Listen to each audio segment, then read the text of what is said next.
Hola a todos nuestros auditores, qué gusto tenerlos por acá.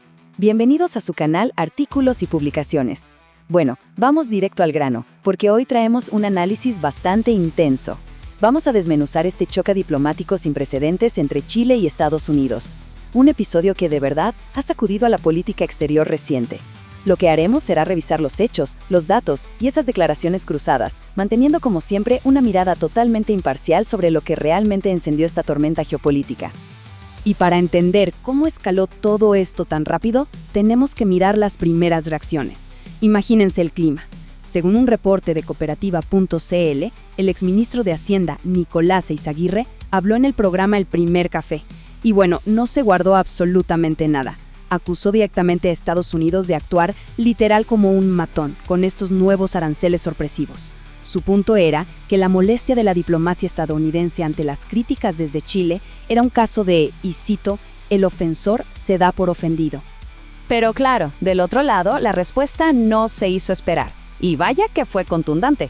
El embajador de Estados Unidos en Chile, Brandon Judd, salió a hablar en Bio Bio Chile, con una franqueza que, digamos que no se ve todos los días en la diplomacia tradicional.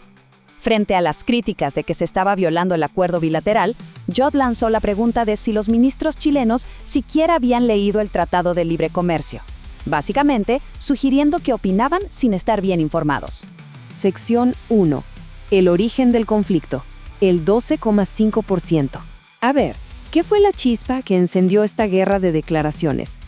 Todo se reduce a este número, 12,5%. Resulta que, de la noche a la mañana, la administración de Donald Trump decidió aplicar este arancel a las industrias exportadoras chilenas. Ahora, ojo con esto. No es que haya salido de la nada.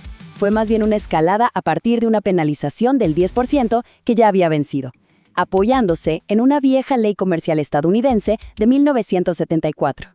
Y aquí es donde la justificación técnica causó un tremendo enredo. Washington argumentó el uso de trabajo forzoso. Y suena fuertísimo, ¿verdad? Pero el mismo embajador Judd tuvo que salir a aclarar en Bio Bio Chile y ADN Radio que la sanción no dice que en Chile exista trabajo forzoso. No, la acusación es que Chile estaría importando insumos de otros países que sí tienen estas prácticas, para luego armar los productos finales y mandarlos a Estados Unidos. Es un detalle crucial para entender el fondo del asunto.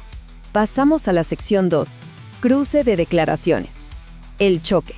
Porque una vez que esto se hizo público, las cosas subieron de temperatura muy rápido. Las posturas chocaron de frente. Por un lado, tuvimos a ministros sectoriales como Jaime Campos de Agricultura y Fernando Barros de Defensa, criticando durísimo la medida. De hecho, Campos usó un término súper chileno, diciendo que el argumento gringo era una chiva, o sea, una excusa barata. Del otro lado, el embajador Judd tachó estas críticas de decepcionantes y farsa, advirtiendo algo muy serio, que los comentarios de ministros que ni siquiera están en las mesas técnicas ponían en riesgo enorme las negociaciones. Como era de esperarse, la polémica rebasó a los funcionarios de turno. Según reportó el diario La Tercera, este inusual intercambio de dardos, que además se saltó todo protocolo tradicional, hizo que figuras de peso, los veteranos de la diplomacia chilena, entraran al debate, bastante preocupados por cómo se estaban perdiendo las formas. Y eso nos lleva a la sección 3, la reacción diplomática, voces de la vieja guardia. Vamos a revisar qué dijeron estos expertos sobre esta crisis tan atípica. El ex embajador de Chile en Washington, Juan Gabriel Valdés, fue súper tajante. En una entrevista con Radio Pauta, que luego recogió La Tercera, señaló que Judd cruzó una línea roja. ¿Por qué? Porque a su juicio usó un tono de amenaza para interpelar públicamente a los ministros. El argumento de Valdés es que la labor de un embajador es informar a su país y hablar con Cancillería, pero de ninguna manera volverse un actor más del debate político interno. También tuvimos la reacción del ex canciller Ignacio Walker, citada por Cooperativa.cl, quien apuntó a una ironía de tiempos brutal. Piensen en esto.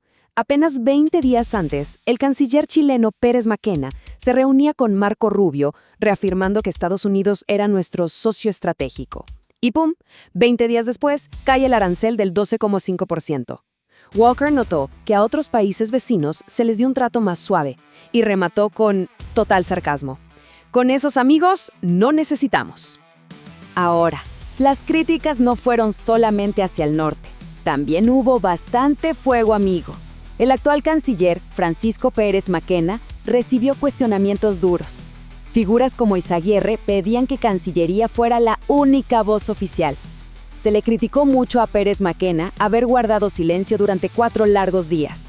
Ese vacío fue justo lo que permitió que otros ministros hablaran por su cuenta, debilitando, según los críticos, la postura unificada del país. Para cerrar este bloque de reacciones, el ex canciller José Miguel Insulza, hablando con CNN Prime, hizo un llamado a calmar los ánimos. Fue súper claro al decir que andarse lanzando insultos por la prensa no sirve de nada cuando hay procedimientos formales y negociaciones en marcha para resolver una sanción que, ya desde el 10% original era pésima para ambas economías. Hagamos una pausa súper breve.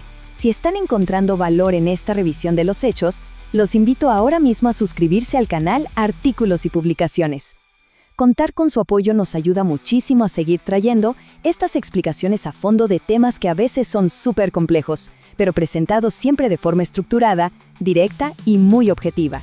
Únanse a la comunidad. Bien, síganos. Sección 4. El rol de las ONG, el factor oculto. Y aquí está lo más intrigante. ¿Qué motivó realmente a Washington a poner a Chile en la mira? La respuesta parece estar en la sociedad civil. Medios como Ex Ante y La Tercera revelaron datos súper interesantes sobre cómo organizaciones chilenas, como Fundación Libera y Centro Ecoceanos, tuvieron un rol activísimo allá en Washington. Resulta que fueron a entregar informes y a testificar sobre supuestos casos de trabajo forzoso en las cadenas de producción chilenas, pidiendo medidas estrictas. Y claro, de inmediato la prensa empezó a escarbar en el financiamiento de estas ONGs, rastreando fondos de grupos internacionales en Estados Unidos y Europa. Y como se imaginarán, estas acciones provocaron un verdadero sismo en el Congreso chileno. Parlamentarios de la UDI, RN y PNL armaron una contraofensiva institucional enorme. Llegaron a oficiar al Ministerio de Justicia para evaluar si les quitaban la personalidad jurídica a estas fundaciones. Y la cosa no quedó ahí. Pidieron que la Agencia Nacional de Inteligencia, la ANI, investigue si estas acciones afectaron la seguridad económica del país. Un debate tremendo sobre la transparencia de las ONG. Sección 5. El futuro del TLC. La realidad económica.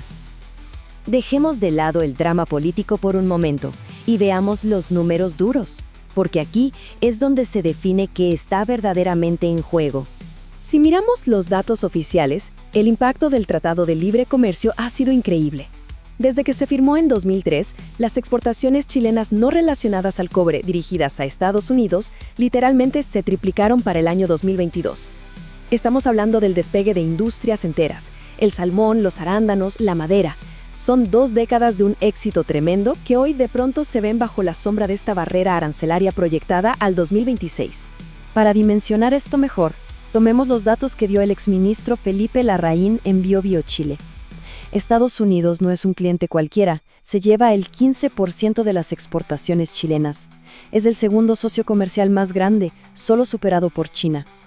Larraín recalcaba que, esto no va a hundir la economía nacional, pero sí es un gancho al hígado para sectores que son muy competitivos, y sobre todo deja muchas dudas sobre cuánto respecta a Washington sus acuerdos multilaterales.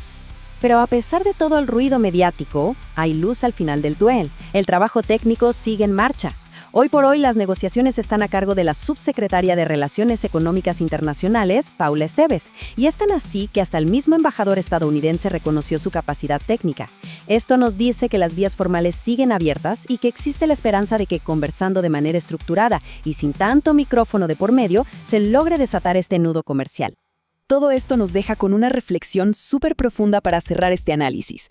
Ante esta tendencia de las potencias mundiales de tomar medidas unilaterales que golpean los tratados ya firmados, ¿debería Chile rediseñar por completo su estrategia diplomática y comercial a futuro? Es una pregunta abierta gigantesca, de la que depende la economía del país en los próximos años, y nos encantaría leer qué opinan ustedes en los comentarios. A todos nuestros auditores, 1000 gracias por acompañarnos hoy. Los dejamos invitadísimos a seguir profundizando en estos temas en nuestro podcast en Spotify, que también lo encuentran como Artículos y Publicaciones. Un abrazo y hasta la próxima.